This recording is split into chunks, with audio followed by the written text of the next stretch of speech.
ರಾಜ್ಯದ ಭೀಕರ ಬರಗಾಲಕ್ಕೆ ತತ್ತರಿಸಿರುವಂತ ರಾಜ್ಯ ಸರ್ಕಾರ ಬರ ನಿವಾರಣೆಗಾಗಿ ದೇವರ ಮೊರೆ ಹೋಗಿದೆ. ಮಳೆಗಾಗಿ ಪೂಜೆ ಸಲ್ಲಿಸುವಂತೆ ಮುಜರಾಯಿ ದೇವಾಲಯಗಳಿಗೆ ಸಿಎಂ ಕುಮಾರಸ್ವಾಮಿ ಸರ್ಕಾರ ಆದೇಶವನ್ನ ಹೊರಡಿಸಿದೆ. ಪರ್ಜನ್ಯ ಜಪ ಮತ್ತು ವಿಶೇಷ ಪೂಜೆ ಮಾಡುವಂತೆ ಆದೇಶವನ್ನ ನೀಡಲಾಗಿದೆ. ಜೂನ್ 6ರಂದು ಬ್ರಾಹ್ಮಿ ಮುಹೂರ್ತದಲ್ಲಿ ಪೂಜೆ ನಡೆಸುವಂತೆ ಸೂಚನೆಯನ್ನ ಕೂಡ ನೀಡಲಾಗಿದೆ.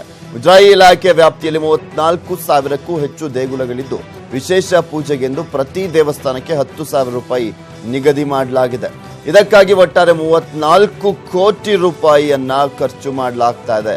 ಹೀಗೆ ಮಳೆಗಾಗಿ ಭಾರಿ ಮೊತ್ತದ ಹಣ ಖರ್ಚು ಮಾಡ್ತಿರೋದು ಸಾರ್ವಜನಿಕರ ಸಿಟ್ಟಿಗೂ ಕೂಡ ಕಾರಣವಾಗಿದೆ.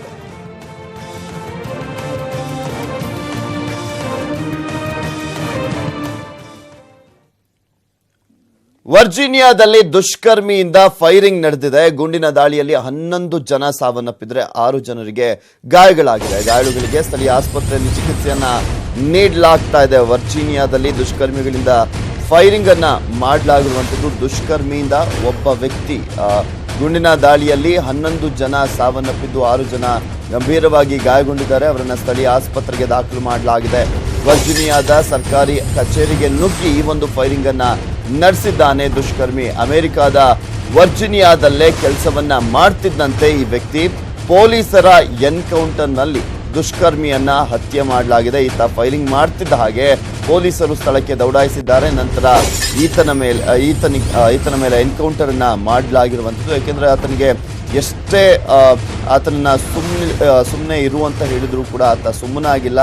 ನಂತರ ಈತ ದುಷ್ಕೃತ್ಯವನ್ನ ಮಾಡ್ತಾ ಇದ್ದಂತ ಹಿನ್ನೆಲೆಯಲ್ಲಿ ಫೈರಿಂಗ್ ಅನ್ನ ಮಾಡಲಾಗಿದೆ ಈತನ ಮೇಲೇನೆ. ಸೊ ಹೀಗಾಗಿ ಆತನನ್ನ ಕೂಡ ಹತ್ಯೆ ಮಾಡಲಾಗಿದೆ. ಪೊಲೀಸರು ಆತನನ್ನ ಸ್ಥಳದಲ್ಲೇ ಹತ್ಯೆ ಮಾಡಿರುವಂತದ್ದು ನೋಡ್ತಾ ಇದ್ದೀರಾ. ವರ್ಜೀನಿಯಾದಲ್ಲಿ ಒಬ್ಬ ದುಷ್ಕರ್ಮಿ ಫೈರಿಂಗ್ ಅನ್ನ ಮಾಡಿರುವಂತದ್ದು. ಈ ಒಂದು ಫೈರಿಂಗ್ ಅಲ್ಲಿ 11 ಜನ ಸಾವನ್ನಪ್ಪಿದ್ದಾರೆ. ಇನ್ನು 6 ಜನರಿಗೆ ಗಂಭೀರ ಗಾಯಗಳಾಗಿದೆ.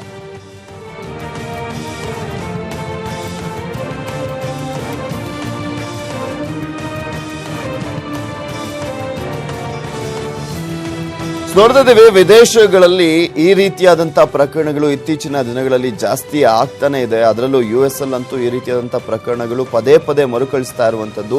ಒಬ್ಬ ದುಷ್ಕರ್ಮಿ ಇಲ್ಲಿ ಫೈರಿಂಗ್ ಅನ್ನ ಮಾಡಿರುವಂತದ್ದು. ಯಾವ ಕಾರಣಕ್ಕೋಸ್ಕರ ಫೈರಿಂಗ್ ಅನ್ನ ಮಾಡಿದ್ದಾನೆ, ಯಾಕೆ, ಏನು, ಎತ್ತ ಅನ್ನೋದು ಇನ್ನಷ್ಟೇ ಅಪ್ಡೇಟ್ ಆಗಬೇಕಾಗಿದೆ.